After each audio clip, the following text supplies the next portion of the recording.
Si vous en avez pas, on s'occupera de vous en trouver un. Ford du Canada est fier de vous présenter la série Les Grands Procès. Ford, des idées qui font du chemin.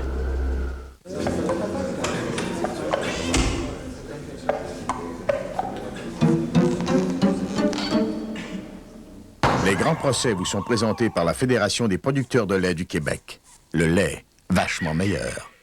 Menons-nous dans le bois, tandis que le loup n'y est pas. Si le loup y était, il nous mangerait.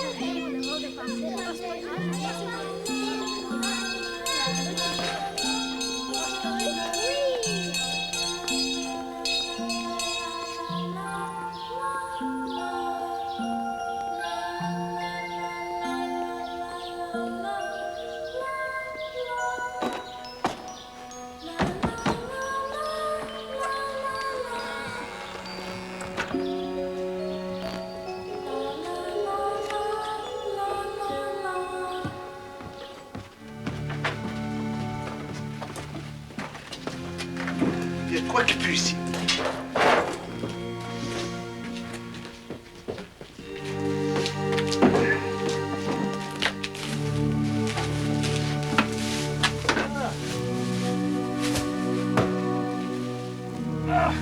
C'est ça qu'il y a ici.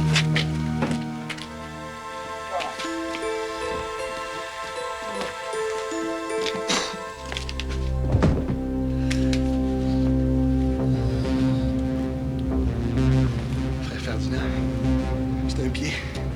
Voyons. Seigneur, prenez pitié.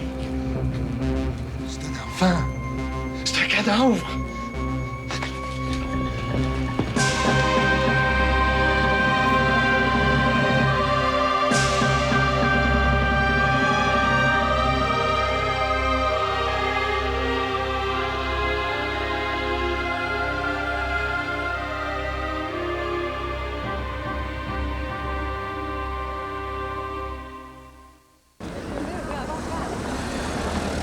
Ce procès-là ne devrait jamais avoir lieu, Maître Bertrand, puis vous le savez aussi bien que moi. C'est votre point de vue. Vous avez reçu une lettre de l'assassin où il avoue son crime. Qu'est-ce qu'il vous faut de plus? Ça change rien. Comment ça change rien? Cette lettre-là innocente Nogaret. En ce qui me concerne, il y a suffisamment de preuves, mais Gendron. Des preuves, vous n'en avez aucune. Il n'y a strictement rien qui prouve la culpabilité de Nogaret.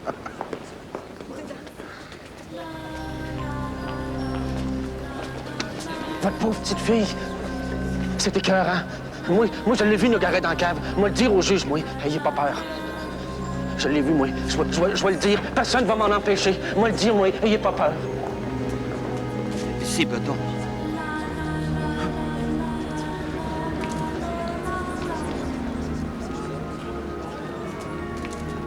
C'est pas moi. Hein. Jamais je tuerai de petite fille. Hein. Jamais, hein. Qu'est-ce que je peux vous dire de plus? Je l'avais jamais vue, moi, la pauvre petite fille. Je la connaissais même pas. Hein. Ni elle, ni sa famille. Il y a des témoins qui prétendent le contraire. J'ai jamais invité un enfant à venir dans la cave. Jamais. La police se trompe. Il se trompe. Je le jure sur les saints évangiles. Vous ne me croyez pas. Vous êtes comme tous les autres. La question n'est pas là, frère Nogaret. Je suis là pour vous défendre. Hein? Il faut que vous me fassiez confiance. Si je n'ai pas pu vous convaincre, comment est-ce que vous allez faire pour me défendre? La preuve de la couronne ne repose sur rien. Moi, c'est ce que je vais démontrer. Je ne suis pas un assassin, maître Gendron. J'aime les enfants, moi. Tous les enfants. Jamais je pourrais leur faire du mal. C'est votre silence et votre calme qui vont parler pour vous, frère Nogaret. Vous devez éviter d'exprimer quoi que ce soit qui serait mal interprété par le jury. Hein? Vous m'entendez, là? Êtes-vous certain qu'il est nécessaire d'engager un autre avocat? Maître Gendron est un grand criminaliste de Montréal. Le meilleur. J'ai absolument besoin de la collaboration d'un expert. Si le frère Nogaret est trouvé coupable, c'est toute la communauté qui en souffrira. Vous connaissez Si votre j'avais travail. tué la petite fille, j'aurais pas mis le sac dans la cave. Hein. Je vais là tous les jours. Je m'en serais débarrassé. C'est pas les occasions qui manquent. Hein. Moi, je veux bien vous croire. Mais c'est pas moi qu'il va falloir convaincre, frère Nogaret. C'est le jury.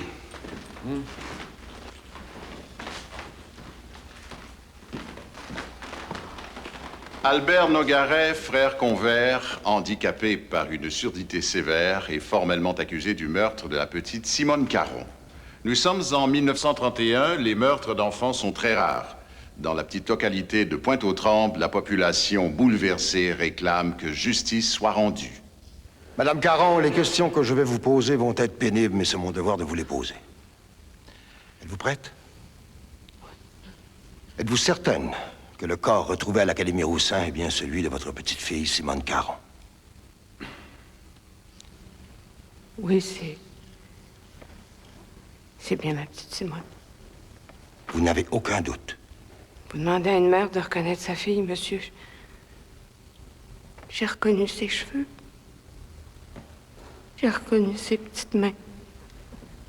J'ai reconnu ses petites jambes. Je l'ai mis au monde. Je l'ai regardé grandir. Passer. Ma petite Simone. Madame Caron, reconnaissez-vous ceci?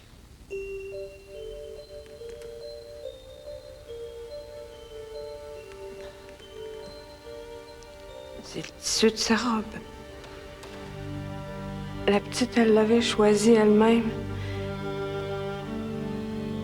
C'était la première fois qu'elle portait cette robe-là.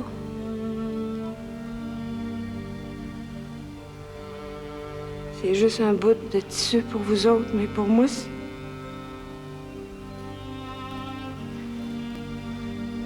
Moi, j'y touche, puis... C'est elle que je vois. C'est ma petite fille. Le jour où elle s'est fait tuer. Je sais que ce que je vous demande est difficile, Madame Caron, mais... Non, vous savez pas.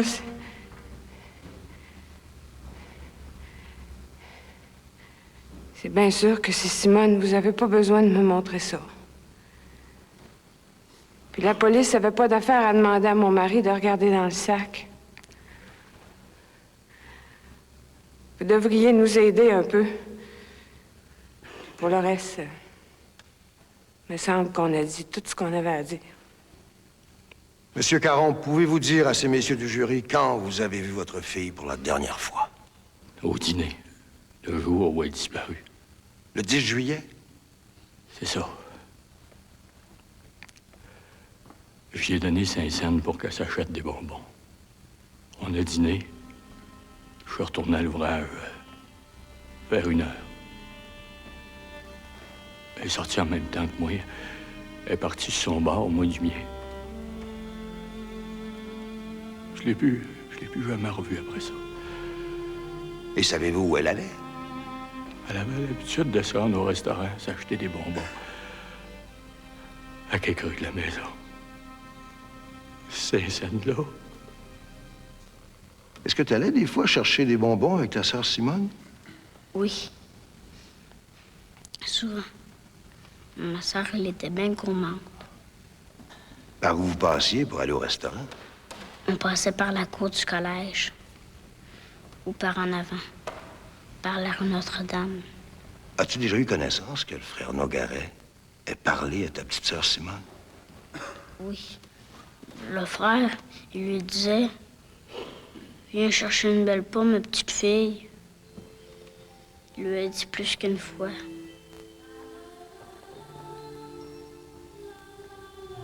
Et est-ce que ta sœur est allée chercher la pomme? Non. Jamais. Pourquoi elle n'est pas allée? Elle disait qu'elle avait peur de se faire pogner. Et où se tenait le frère Nogaret lorsqu'il invitait ta sœur? Juste devant la porte de la cave.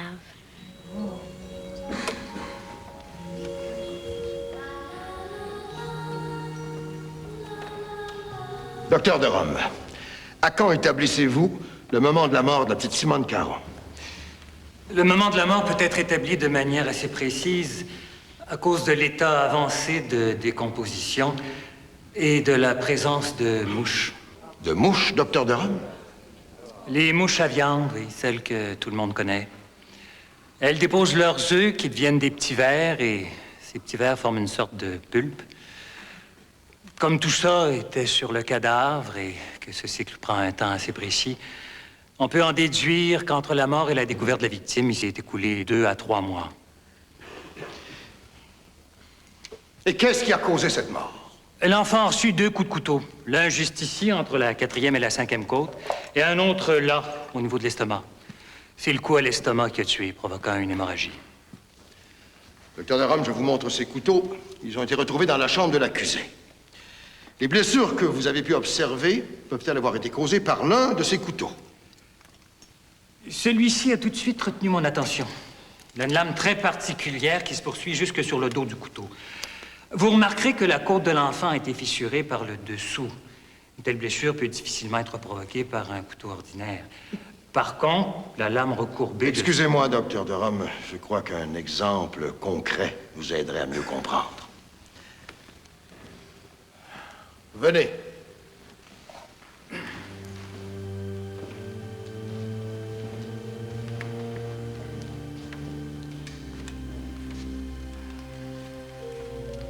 Voilà. La pointe du couteau a exercé une pression sur l'os, comme ceci, et l'a troué dans sa partie inférieure. De plus, si vous regardez attentivement, vous verrez que la taille de la blessure et la profondeur correspondent tout à fait à la largeur de la lame de ce couteau-ci. Mais il a violé ma petite fille! Dites-le donc qu'il l'a violée! Enlevez-lui son chapelet, puis pendez-les donc tout de suite!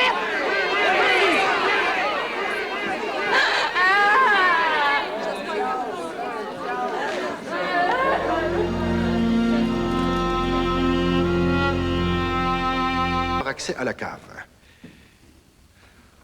Et c'est à ce moment que vous avez décidé d'interroger l'accusé. C'était lui le responsable de la cave. Ça n'a pas été long que j'ai senti que cet homme-là était pas net. Et qu'est-ce qui vous faisait penser ça? Son comportement. Il avait une attitude de coupable. Je lui ai dit qu'on avait retrouvé des empreintes digitales. Alors il me dit que les empreintes, ça pouvait bien être les siennes parce qu'il avait touché au sac. Il avait touché au sac? Oui. Alors je lui ai dit que c'était sur le corps qu'on avait trouvé des empreintes, pas sur le sac. Qu'a-t-il répondu? Qu'il avait touché au corps. Messieurs les jurés, l'accusé avoue avoir touché au corps. Et que s'est-il passé par la suite? Là, il s'est lancé dans des explications. Il a touché au sac 3 fois. Je lui demande pourquoi. Il me répond que des rats avaient bouché un trou dans la cave et qu'il devait descendre dans le cabanon pour inspecter. Dans le cabanon, il aurait buté sur le sac, dans le noir. Il y aurait touché en voulant le déplacer. Et l'accusé ne s'est pas posé de questions sur le contenu du sac? La première fois, il a cru que c'était des navets. La deuxième fois, des claques. Des navets, des claques? C'est pas tout à fait la même chose. Et qu'avez-vous fait par la suite? Le lendemain matin, je suis revenu au collège. J'ai fouillé la chambre de l'accusé. J'ai trouvé un couteau sous le lit, un autre dans le tiroir du bureau et 2 autres dans une commode. Je les ai remis au docteur de Rome pour expertise. Et est-ce que d'autres indices sont venus s'ajouter à votre enquête? J'ai reçu une lettre. Une lettre qui a fort probablement été écrite par l'assassin. Ah, comment pouvez-vous affirmer ça? Avec la lettre dans l'enveloppe, il y avait une bague. La bague de la petite. Sa mère l'a identifiée. Cette bague-ci, marquée d'un S? Exactement. C'était sa bague de première communion. L'enfant la portait le jour de sa disparition. Et voici, messieurs les jurés, la lettre en question. Je vous ferai remarquer qu'elle a été écrite à l'endos d'une enveloppe découpée. Une enveloppe bleue d'un côté et blanche de l'autre. Bien. Maintenant, pouvez-vous lire à la cour le texte de cette lettre, s'il vous plaît? Mon meurtre a été commis dans une grange près de l'école et j'ai déposé le cadavre dans la cave. Le couteau que vous avez trouvé n'est pas l'instrument du crime. C'est avec des ciseaux que je l'ai tué. Lâchez ce frère qui est aussi innocent que la neige qui commencera à tomber sur les toits. J'envoie la bague de ma victime. Si tu ne le crois pas, montre-la à ses parents. J'ai remis le cadavre dans cette cave pour avoir le temps de m'enfuir. C'est l'assassin qui t'écrit.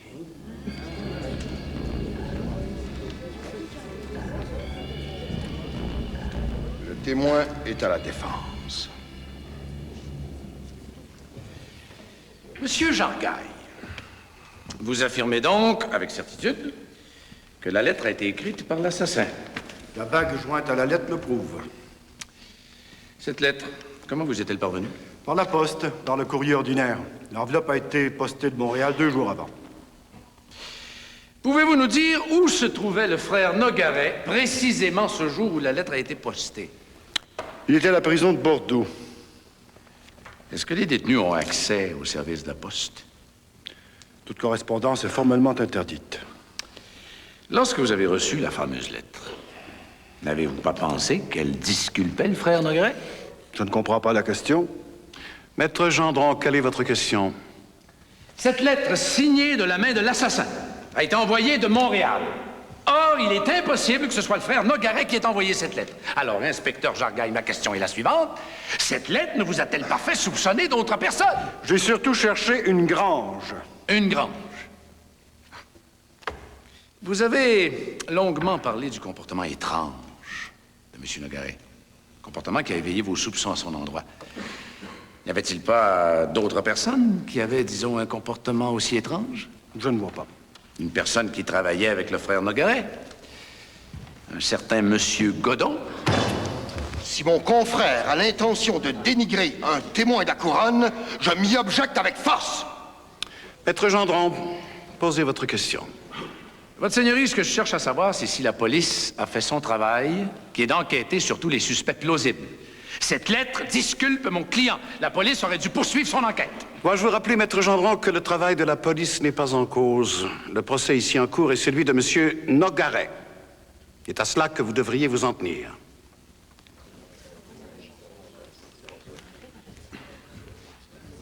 Monsieur Charpentier, quelles sont vos fonctions à la prison de Bordeaux? Je suis gardien, je surveille le parloir pendant les visites. Et en octobre dernier, est-ce que l'accusé a reçu des visites? Oui, l'avocat là-bas est venu le voir, Maître Jean. Et avez-vous remarqué quelque chose de particulier cette journée-là? Oui, ils se sont passés des papiers. Je me souviens, un des papiers était magané d'un côté. Il y avait comme un V, un genre d'échancrure, une affaire de même. Avez-vous remarqué d'autres caractéristiques à ces papiers? J'ai remarqué aussi que le papier était blanc d'un côté et bleu de l'autre. Je l'ai remarqué parce que c'est rare qu'on voit des papiers de deux couleurs. Blanc d'un côté et bleu de l'autre. Comme la fameuse lettre d'aveu. Je m'objecte avec force! J'ignore où mon confrère veut en venir, mais mon intégrité ne peut en aucun cas être mise en doute. Je pratique le droit depuis plus de 18 ans à Pointe-aux-Trembles. J'ai l'insigne honneur d'être conseiller du roi. La couronne va trop loin. Elle insinue que j'ai commis un acte absolument illégal. Je lui demanderai d'en venir aux faits. Votre Seigneurie, Monsieur Charpentier, ici présent, a été témoin d'un acte qui ne peut être tenu sous silence. Maintenant que ce fait a été porté à l'attention du jury, je laisse le témoin à la défense. Monsieur Charpentier, les prisonniers, est-ce qu'on les fouille à la prison? Bien sûr. Les visiteurs aussi, on les fouille? Oui, oui. Quel est le règlement en ce qui concerne les visites? C'est défendu de passer quoi que ce soit aux prisonniers. Pas même une allumette. Si vous êtes témoin d'une infraction à ce règlement-là, qu'est-ce que vous devez faire? Ben, je dois aviser le directeur de la prison. Est-ce que vous l'avez fait dans ce cas-ci? Mais c'est que j'ai pas vraiment vu un échange de papiers. J'ai vu qu'ils avaient des papiers. Non, tout à l'heure, vous aviez parlé d'échange. À ma connaissance, le témoin a dit avoir vu des papiers. Rien de plus. Donc, vous n'avez pas jugé bon d'avertir les autorités de la prison? Mais je l'ai fait. Ah oui? Quand ça? Lundi passé. Lundi passé? 6 mois après l'événement? Pourquoi est-ce que vous avez attendu si longtemps? Ben, je sais pas, moi. Ça m'est revenu. Ah! Dites-moi, est-ce que vous avez parlé de cet événement-là à quelqu'un d'autre? À l'inspecteur Jargaille. Est-ce que monsieur l'inspecteur Jargaille vous a parlé d'une lettre avec un côté bleu, un côté blanc? Oui. Est-ce qu'il vous a montré la lettre? Mais-en au fait, maître. Est-il possible, monsieur Charpentier, que l'inspecteur Jargaille vous ait influencé dans votre témoignage? Maître Gendron, veuillez, je vous prie, cesser de harceler le témoin. Votre Seigneurie, étant donné la gravité des accusations portées contre mon collègue, je demande à ce que Maître Jean puisse témoigner. Jamais, en aucun temps, je n'ai eu en ma possession de papier bleu et blanc. Et un papier avec une telle échancrure? Jamais, au grand jamais. Lorsque je suis allé à la prison, j'avais 2 livres et des documents qui appartenaient à l'accusé. Je les lui faisais examiner. Comme l'accusé éprouvait beaucoup de difficultés à répondre, je prenais des notes sur ce cahier que j'ai ici. Non, non, non, nous n'avons pas besoin de cela. Votre honneur, c'est pour mettre les choses absolument claires. Vous avez d'autres questions, maître Bertrand? J'ai terminé, votre honneur. Merci, maître Jean.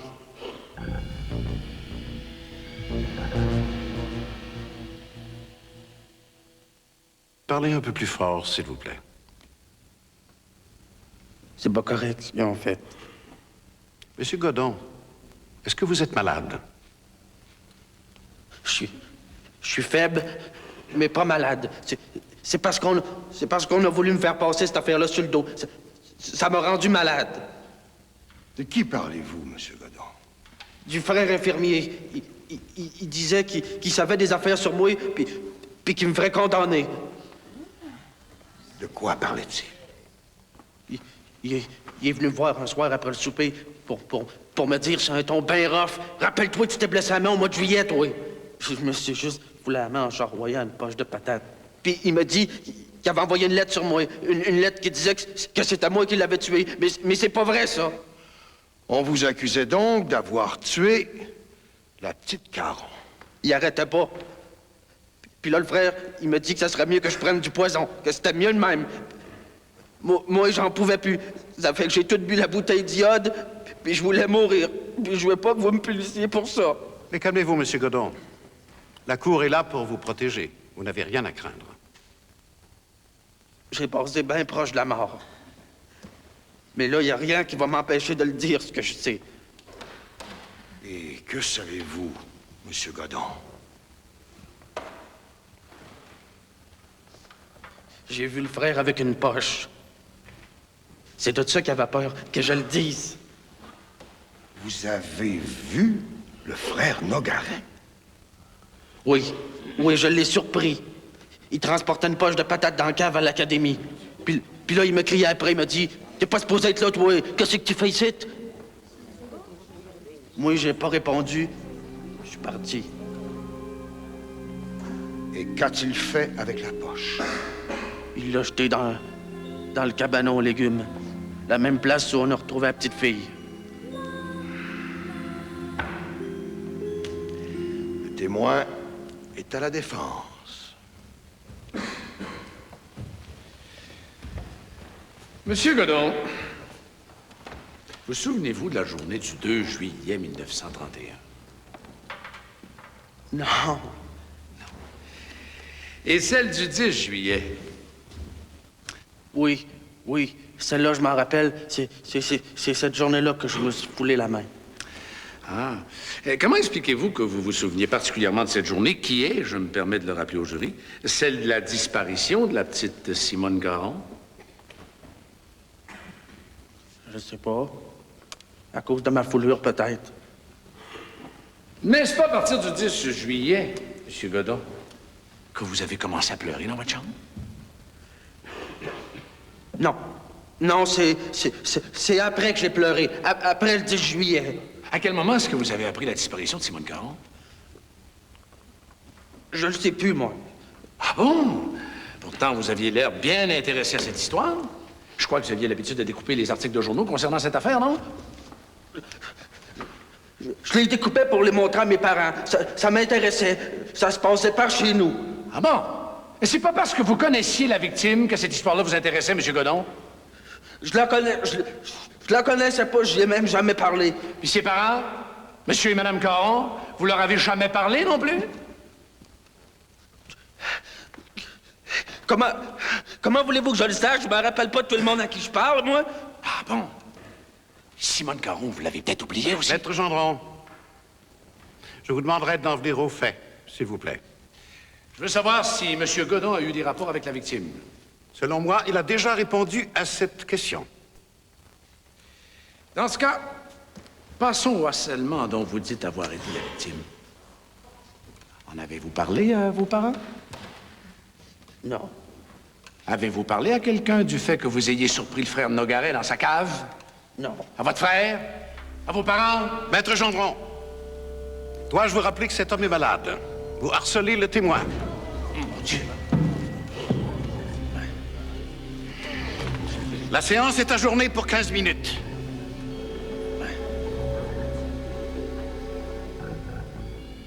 Jamais, au grand jamais, je ne l'ai poussé au suicide. C'est absurde.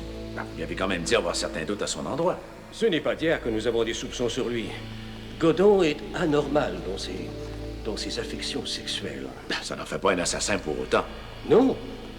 Mais ne trouvez-vous pas bizarre qu'après la disparition de la petite Caron, Godon ait attenté plusieurs fois à ses jours alors qu'il n'avait jamais rien fait de tel auparavant? Je dois aussi vous dire que Nogaret... M. Godon, j'aimerais, si vous le voulez, qu'on parle un petit peu de votre tentative de suicide.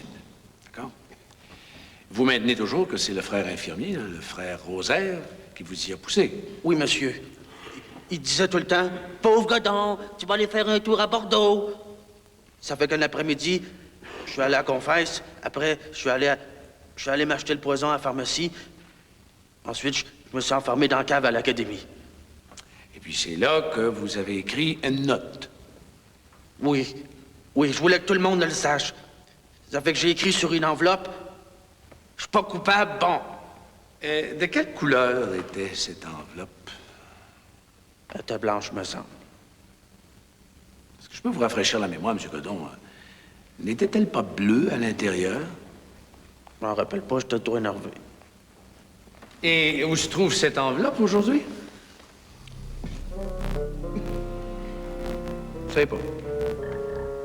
Mais pourtant, la Cour a besoin de voir cette note. C'est pas moi qui l'ai perdu. L'inspecteur, il est venu à l'hôpital, il l'a pris. Puis là, il l'a perdu. Là, vous êtes en train de nous dire que c'est l'inspecteur Jargaille qui a perdu l'enveloppe.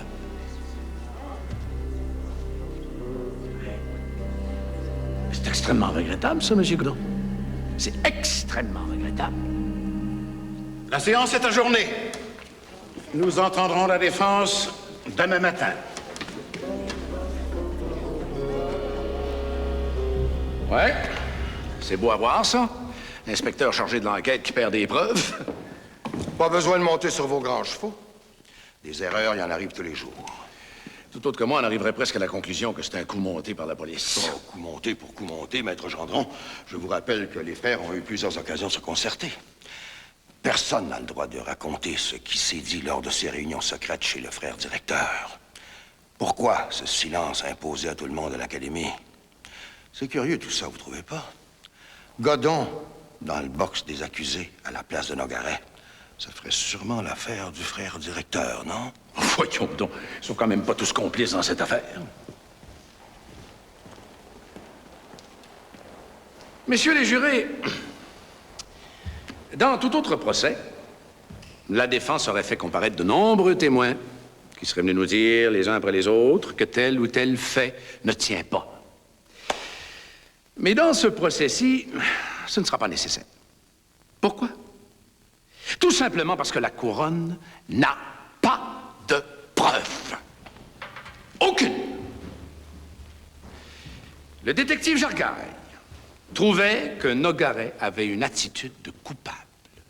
C'est pas une preuve, ça. Le jeune Roger Caron nous rapporte que Nogaret offrait des pommes aux enfants. Est-ce qu'on va maintenant soupçonner tous ceux qui offrent des gâteries aux enfants? J'ai une vieille voisine, moi, qui fait la même chose tous les jours dans un parc près de chez moi. J'ose espérer qu'elle ne croise pas d'ailleurs le détective Jargaille lors d'une de ses prochaines enquêtes. Ou pire encore, mon savant confrère. D'ailleurs, ne trouvez-vous pas que tous les deux, ils ont le soupçon un peu facile? Ce qui n'est pas du tout facile pour le pauvre accusé dans la boîte. Un homme, messieurs, qui ne ferait pas de mal à une mouche. Alors, que reste-t-il donc de la preuve de l'accusation? Godon. Godon. C'est un témoin crédible, ça. Ah, mais oui, mais oui. Un témoin très solide. Tout ce qu'il faut pour envoyer un homme à l'échafaud. Il dit qu'il a vu Nogaret transporter une poche de patates dans la cave de l'Académie. Mais c'est pas une preuve, ça. Nogaret a la charge de la cave aux légumes.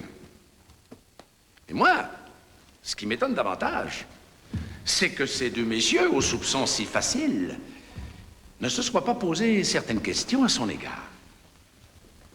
Car à partir du 10 juillet, jour de la disparition de la pauvre petite Simone Caron, Godon manifeste un comportement de plus en plus étrange, bizarre même.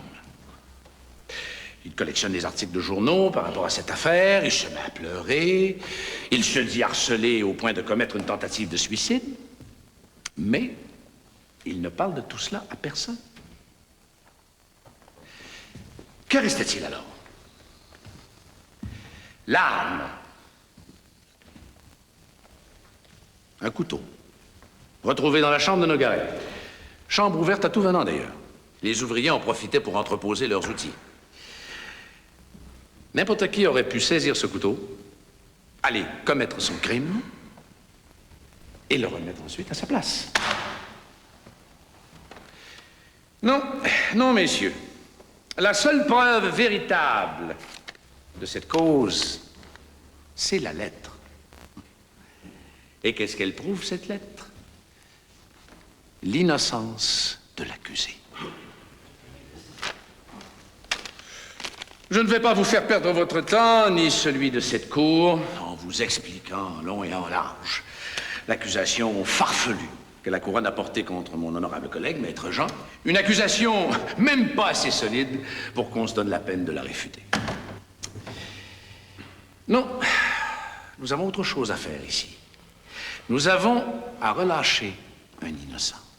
La justice se fie à vous pour retourner cet homme à ses devoirs religieux dont il a fait vœu et dont jamais, jamais, on aurait dû le retirer.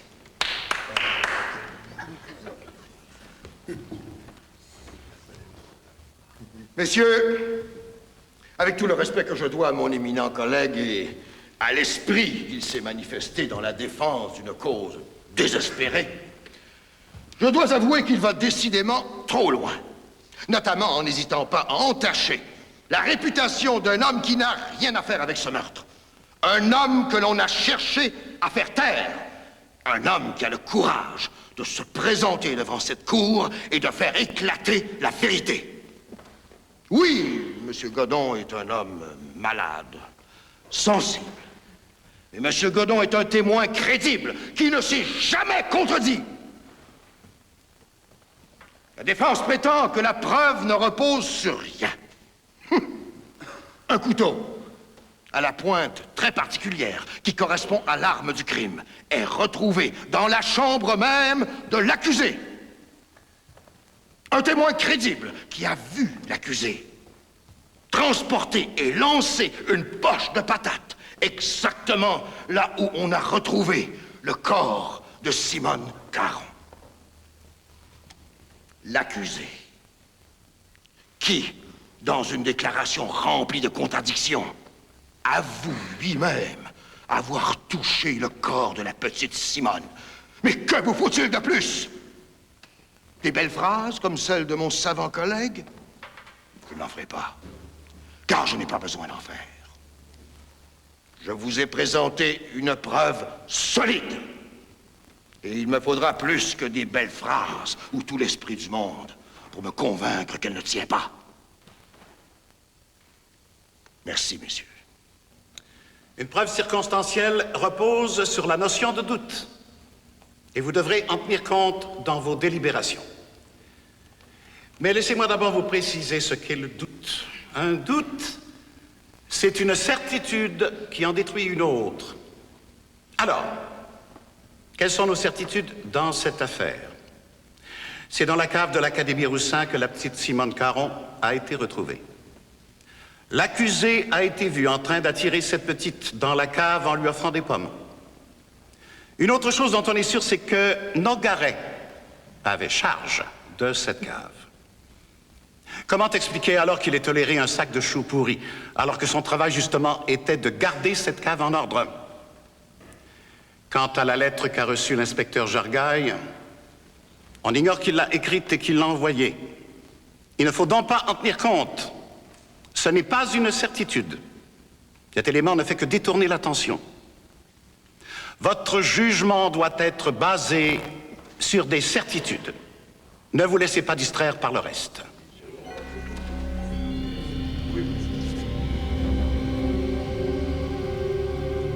Messieurs du jury, quel est votre verdict? Nous déclarons l'accusé coupable, mais nous demandons la clémence de la Cour, Votre Honneur. Albert Nogaret, avez-vous quelque chose à dire avant que je prononce votre sentence?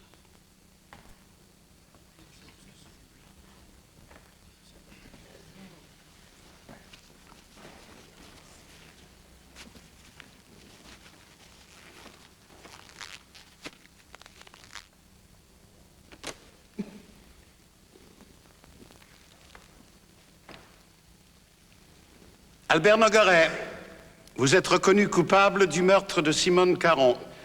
Je vous condamne donc à être pendu par le cou jusqu'à ce que mort s'en suive. Que Dieu ait pitié de votre âme.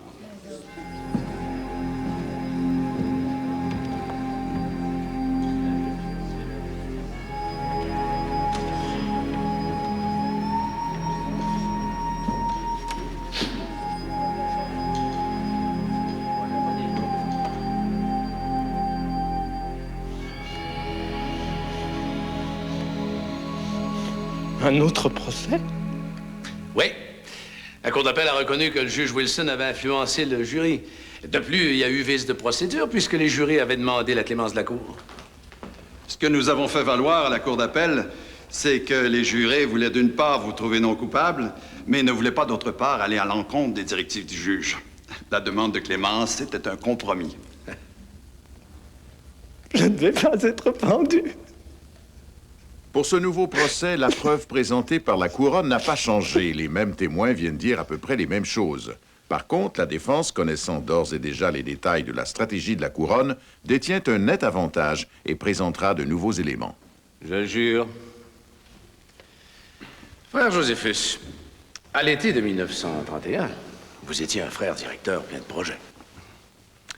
À l'époque de la disparition de la petite Simone Caron, n'aviez-vous pas entrepris divers travaux de rénovation? Parfaitement. J'avais demandé que l'on aménage la cave afin qu'elle soit plus fonctionnelle. J'imagine qu'il y avait beaucoup d'ouvriers qui circulaient. Oui, certainement une bonne vingtaine. Est-ce que ces ouvriers avaient accès à la cave? Bien sûr.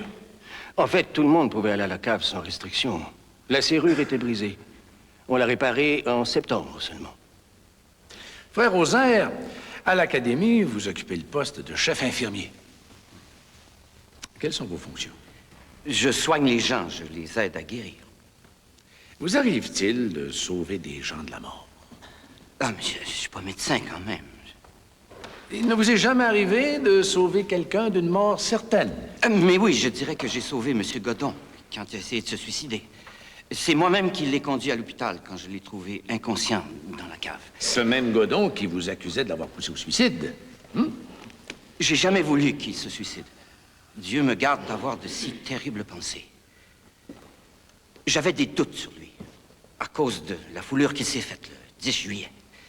Ça, j'ai toujours pensé que c'était un drôle de hasard. Puis je le pense toujours, mais... Objection! Le témoin n'a pas à nous dire son opinion.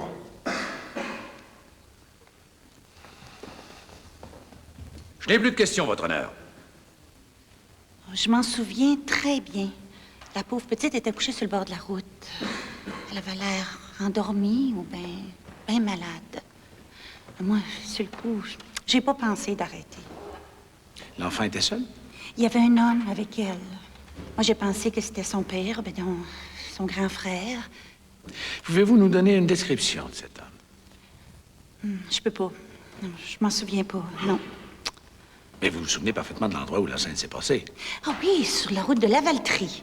Oui, c'est là que je m'en allais. C'était le 10 juillet. Ah, je m'en souviens bien clair, parce que le 10 juillet, c'était le jour de la fête à ma sœur. Puis c'est là que je m'en allais quand j'ai vu la petite. J'étais pressée, j'étais en retard. Le 10 juillet, le jour de la disparition de Simone Caron. Vous n'avez pas pensé avertir la police? Oh, mais j'ai tout compté au chef de police, hein? Ah, tout de suite, là, dans la minute que je suis revenue de chez ma sœur. Mais vous n'avez pourtant pas témoigné au premier procès de Nogaret. La police m'a rien demandé. Madame Wolfe, lorsque vous sortez sur le balcon avant de votre maison, que voyez-vous? L'Académie Roussin. Ma maison donne sur la cour de l'Académie. Le 25 juillet 1931, soit 15 jours après la disparition de Simone Caron, qu'est-ce que vous avez remarqué de spécial à l'Académie? Très tôt le matin, 2 hommes sont venus dans la cour. Et que venaient-ils y faire? Je ne sais trop, mais je les ai vus traîner une poche du coffre de leur voiture jusqu'à la petite porte qui donne dans la cave. Et là, Madame Wolfe, qu'ont-ils fait? Ils ont lancé la poche en bas dans la cave de l'Académie. Ils ont lancé la poche dans la cave. Ma preuve est terminée, Votre Seigneurie. Je n'ai pas de questions. Messieurs les jurés, nous ajournons ici la séance.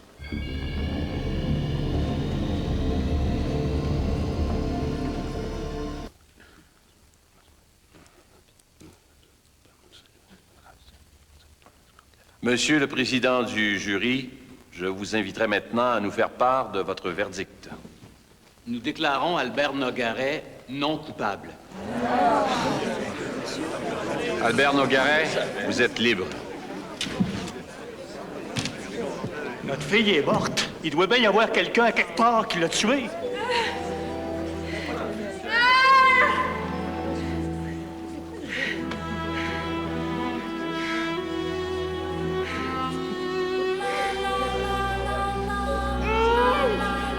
Pour Maître Gendron, cette affaire ne peut se terminer là. La déclaration d'innocence de Nogaret ne lui suffira pas. 8 ans plus tard, la police réouvrira l'enquête sur le meurtre de la petite Caron. Au terme de cette enquête, on portera des accusations contre Antonio Godon. Un procès est annoncé. À titre de procureur de la Couronne, la Cour ne désignera nul autre que Lucien Gendron.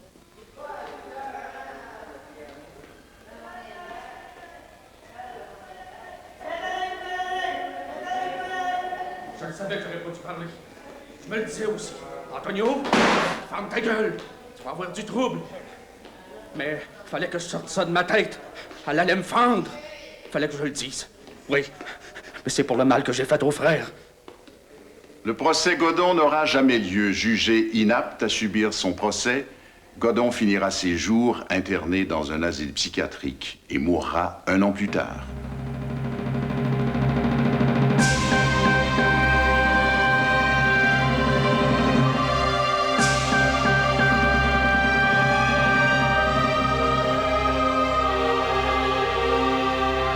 Claire Lamarche est allée à la rencontre des sans-abri.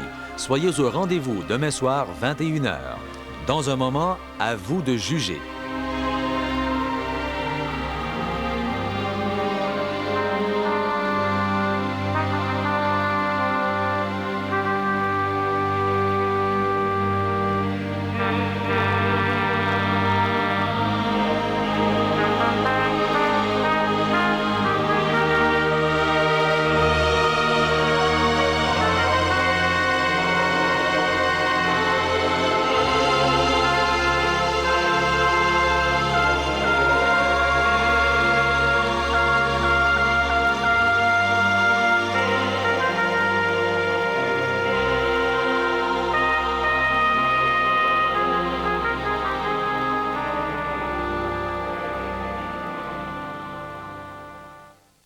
le lait vachement meilleur.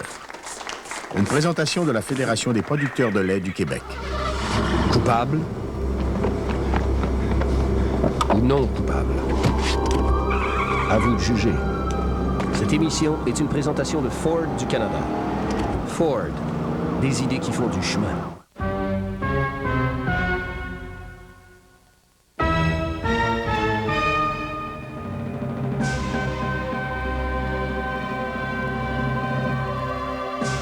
Ici Pierre Nadeau, bonsoir et bienvenue à cette première émission de la série À vous de juger. Comme par les années passées, nous allons pendant 6 semaines, chaque mercredi soir, reparler du grand procès que vous viendrez tout juste de voir à l'antenne du réseau TVA. J'aurai cette année encore 2 experts invités pour reparler de la cause. Il s'agira des animateurs de CKAC, Jean Cournoyer et Jean Lapierre, qui seront accompagnés d'une ou d'un acteur vedette du procès. Et puis, nous verrons encore chaque semaine 2 étudiants en droit s'affronter dans un concours de plaidoirie. Encore une fois cette année, nous aurons un jury populaire qui répondra à la même question que nous posons au public. Cette semaine, justement, la question est « Antonio Godon était-il coupable ?» Pour y répondre, vous faites le numéro 514-790-JUGE, J-U-G-E. Et pour les gens de la région de Québec, vous faites le 418-890-JUGE. Nous vous communiquerons les résultats en fin d'émission. Voilà, nous revenons tout de suite après la pause. Mais à voir l'attitude de Godon, j'aurais tendance à dire oui, mais il n'y a vraiment pas beaucoup de preuves et pas de procès non plus. Alors, je crois pas que c'est la lettre qui me fait dire qu'il n'était pas coupable. Je crois qu'il était innocent. Il était le bouc émissaire parfait pour le clergé. Le clergé était assez influent dans le temps et je crois qu'il ne voulait pas ternir leur réputation et leur image de marque. Non, je pense pas qu'Antonio Godon était coupable. La petite Simone n'aurait jamais accepté de suivre l'idiot du village. Le frère Nogaret, quand il lui offrait des pommes, elle refusait parce qu'elle avait peur de se faire pogner. Je vous propose maintenant de regarder un court extrait du procès Nogaret avec Louise Portal dans le rôle de la mère de Simone Caron. Êtes-vous prête? Êtes-vous certaine que le corps retrouvé à l'Académie Roussin est bien celui de votre petite-fille Simone Caron? Oui, c'est bien ma petite Simone. Vous n'avez aucun doute? Vous demandez à une mère de reconnaître sa fille, monsieur. J'ai reconnu ses cheveux. J'ai reconnu ses petites mains. J'ai reconnu ses petites jambes. Je l'ai mis au monde. Je l'ai regardé grandir. Passer. Ma petite Simone. Je reçois donc maintenant mes invités, Jean Cournoyer, Jean Lapierre de CKAC et la comédienne Louise Portal que nous venons de voir dans le rôle de la mère de la jeune victime. Bonsoir à vous trois. Bonsoir. Qu'est-ce que vous avez pensé de ce rôle, Louise? Bien, je pense, comme la majorité des comédiens qui sont appelés pour jouer dans les grands procès, il y a toujours un défi à relever qui est celui de créer un personnage plein d'émotions en 2, 3 scènes. Alors ça, c'est un défi, mais en même temps, c'est très difficile pour un comédien.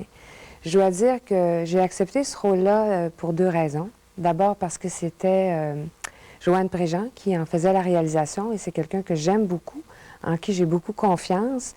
Et je sais que quand Joanne me demande de faire quelque chose, c'est qu'elle sait que je suis capable de livrer la marchandise.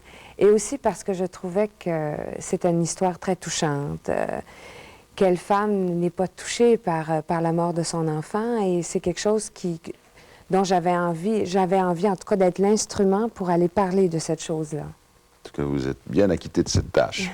Qu'est-ce que vous avez pensé, vous, du procès lui-même, les 2 gens, Cournoyer et Pierre?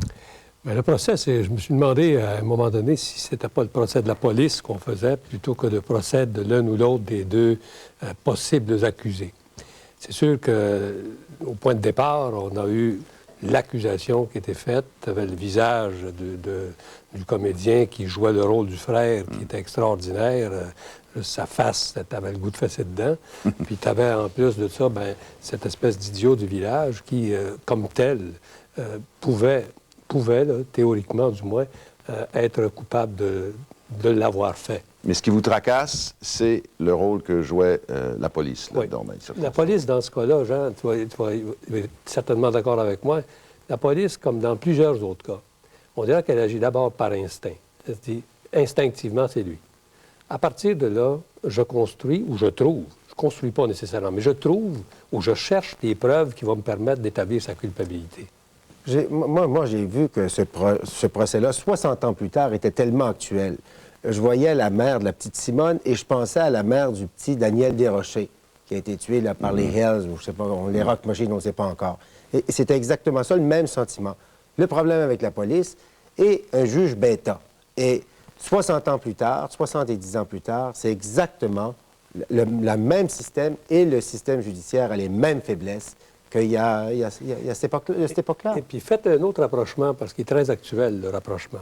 Prenez les preuves tout à fait circonstancielles que nous avons lors du procès du frère en question. Puis prenez les preuves tout à fait circonstancielles dans le cas d'O.J. Simpson.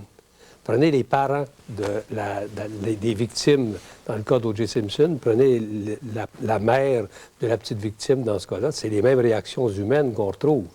Maintenant, dans les deux cas, vous avez un procès qui se termine par l'acquittement de celui qui, au début, on pensait tout le monde qui était coupable. Et il s'agit de preuves essentiellement circonstancielles. Et dans les deux cas, on peut penser que la police avait agi d'abord par instinct, avait désigné qui était le coupable et avait tenté de prouver qu'il l'était. Et dans les deux cas, bien sûr, on travaille sur la psychologie des jurés. Et quand on regarde la mère, c'est probablement la mère la plus articulée qui n'a pas existé au Québec à cette époque-là, mais pour le jury, là, ça devait être effrayant de voir cette mère-là, et on voulait trouver un coupable absolument pour se donner bonne conscience. Et j'ai l'impression que, dans ce sens-là, la communauté, la pression populaire, et c'est vrai encore aujourd'hui, la justice est plus efficace, ou du moins tente d'avoir de l'air plus efficace, sous la pression populaire. C'est exactement la même chose. Vous avez fait une analogie entre le procès Simpson et ce procès-là. Vous dites qu'il y a beaucoup de points de similitude, mais il y a quand même des points de dissemblance. Le comportement du juge, par exemple. Le juge Ito était d'une très grande discrétion à côté de ce juge-là, le juge Wilson, dans le procès Nogaret. C'est-à-dire que nous, on n'a pas suivi tout le procès du juge de O.J. Simpson comme tel. Il était tellement long que ça en avait la plate. Mais souvent, le juge a été obligé de rendre des décisions au fur et à mesure que le procès se déroulait, qui étaient des décisions qui pouvaient être jugées partisanes. On a vu dans le procès qui nous intéresse aujourd'hui, le juge dans ses attitudes. Puis vous avez encore choisi le comédien pour le faire. T'en as un autre, une face à face dedans, haïssable, avec sa façon de détruire, de décider une nouvelle définition du doute. Ouais. Et ça, c'est intéressant. On va revenir là-dessus dans quelques instants. Pour le moment, je pense qu'il serait intéressant, c'est de rappeler aussi notre question. Antonio Godon était-il coupable? Alors, pour répondre, on vous donnera le résultat à la fin de l'émission. Vous composez le 514-790-JUGE ou, dans la région de Québec, le 418-890-JUGE. À tout de suite.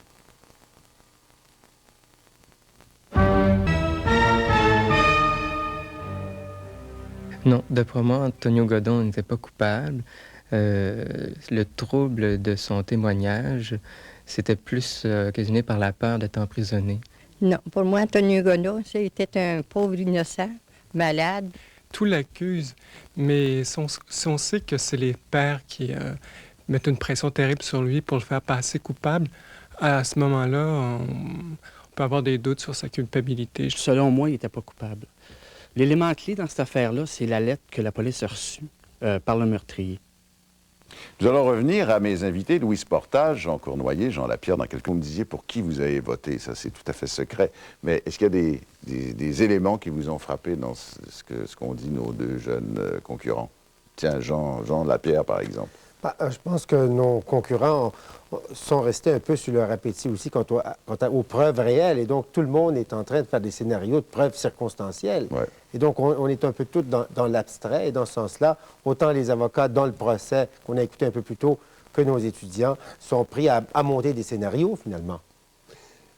Les éléments qui ont été sortis, d'après ce que j'ai vu dans le programme lui-même, comme par exemple le seul à avoir accès à cette cave ou comment on appelle ça? Carré à légumes. Le carré à légumes. C'est un élément qui est important, mais on se pose la question à ce moment-là, comment se faisait qu'il y a deux frères qui ont trouvé le corps, qui étaient eux autres aussi dans cette même cave ou carré à légumes. Ça m'a surpris un peu qu'on prenne cet argument-là pour pouvoir faire condamner le frère en question. De l'autre élément, c'est l'arme du crime. N'importe qui a des couteaux, des petits canifs, puis des couteaux faits comme ça dans n'importe quel endroit. Non, mais il y avait un couteau qui était particulier, un peu celui qu'on a trouvé sous mais la preuve à l'époque, telle qu'on nous a présentée, c'était pas nécessairement le genre de preuve qu'on présente aujourd'hui. Il n'y a pas d'ADN là-dedans. Là. Non. Elle a été tuée à coups de couteau. Comment peux-tu me dire que vraiment, là, hors de tout doute raisonnable, c'est parce que le couteau, il avait la lame croche, il avait accroché la petite côte de la petite fille? Justement, là, Jean va dans le hors de tout doute raisonnable, et il y a une chose à laquelle je veux nous ramener, c'est la fameuse définition du doute du juge Wilson. Et même aujourd'hui, j'imagine que tout le monde serait scandalisé. Il y a d'autres juges qui sont un peu bêta comme ça, mais quand il dit un doute, c'est une certitude qui en détruit une autre. Ouais. Imaginez-vous que là, la notion de doute raisonnable est rendue particulière. Là. Ouais. Et donc, quand on regarde ça, finalement, dans les deux scénarios, il y a du doute partout, il y a du doute, il n'y a aucune preuve hors de tout doute raisonnable. C'est pour ça qu'on dit la justice. Bien, j'allais justement vous demander, Louise, vous, est-ce que, après avoir observé tout ça et écouté ce que viennent de dire nos deux savants confrères, votre confiance dans la justice en sort grandie? Pas du tout. Non? Ah non? Non, pas du tout. Je trouve à chaque fois que j'ai eu affaire à la justice, moi, une fois personnellement, et à chaque fois que j'ai vu ça au cinéma, dans des scénarios ou à la télévision, dans des reportages, je trouve que tout est biaisé. C'est vraiment... c'est le pouvoir de l'argent, souvent le pouvoir politique, le pouvoir... bon, dans le cas de l'affaire Nogaret, c'est le pouvoir de l'Église, le pouvoir de la police. Moi, je crois pas beaucoup à la justice et je trouve qu'encore une fois, les victimes sont laissées de côté au détriment... Puis j'ai cru comprendre que vous n'avez pas les avocats en haute estime aussi. C'est-à-dire j'ai quelques amis qui sont avocats, mais je leur ai souvent posé la question, en tout cas ceux qui sont au criminel, comment vous pouvez vivre avec votre conscience? Parce que dans ma tête, ça ne fait pas l'équation qu'on puisse défendre quelqu'un qu'on sait coupable. Mais justement, est-ce que c'est le cas? Quand on sait quelqu'un coupable, est-ce qu'on peut le défendre? Oui. Bon, il y en a beaucoup qui le font. Quand on le sait vraiment coupable? Les avocats, Pierre, se placent, j'appelle ça, sous le manteau de la justice. Oui. Ils s'abrillent comme ça, là. Parce que, consciemment, ils se disent que dans notre système juridique, la preuve doit être présentée par la couronne hors de tout doute raisonnable que mon client est coupable. Je dois donc faire en sorte que la justice, non pas seulement l'apparence, mais la justice elle-même a l'obligation de mettre mon client en prison. Elle doit le prouver hors de tout doute. Elle ne l'a pas amené là pour rien. Donc, elle doit le faire. Oui. En conséquence, moi, je suis là, non pas pour prouver qu'il n'est pas coupable, ce qui n'est pas mon rôle. Mon rôle, c'est de dire à la couronne, tu n'as pas prouvé qu'il était coupable. Oui, mais en même temps, et ça me surprend, Louise, que vous disiez ça, parce que Maître Gendron a démontré qu'il était un avocat particulièrement consciencieux. Il a continué à s'intéresser à ce dossier-là 7-8 ans plus tard. La plupart des avocats, après que le compte aurait été payé, ils auraient oublié ça. Non, mais moi, je me pose la question. Je l'ai déjà posé à un ami avocat qui s'occupait d'une cause criminelle.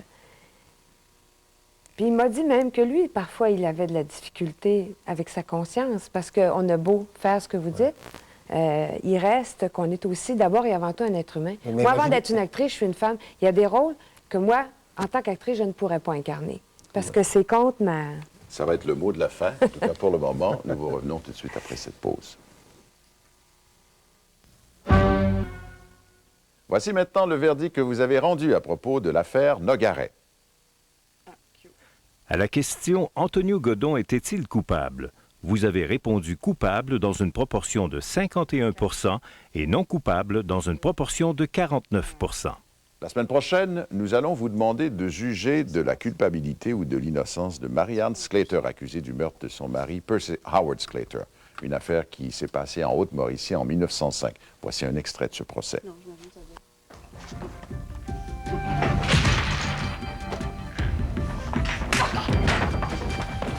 Il avait quelqu'un à tuer avant de convoler. C'est bien ce que vous dites. Oui. Il m'a dit dans l'automne avant le meurtre qu'il tuerait le bonhomme Sclater puis qu'il marierait sa femme. Merci. Ne livrez pas à la main du bourreau cet enfant. Cet enfant qui porte les noms 3 fois saints d'Anne et de Marie.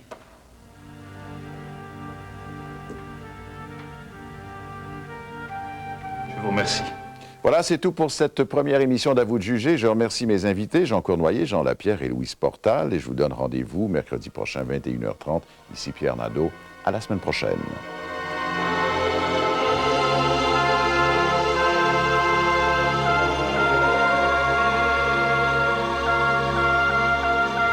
Marie Plourde accueillera Joël Morin qui tient le rôle-titre dans la série Alice Robbie. Voyez Je te salue Marie, demain à 20h. Dans un moment, place à Shabada.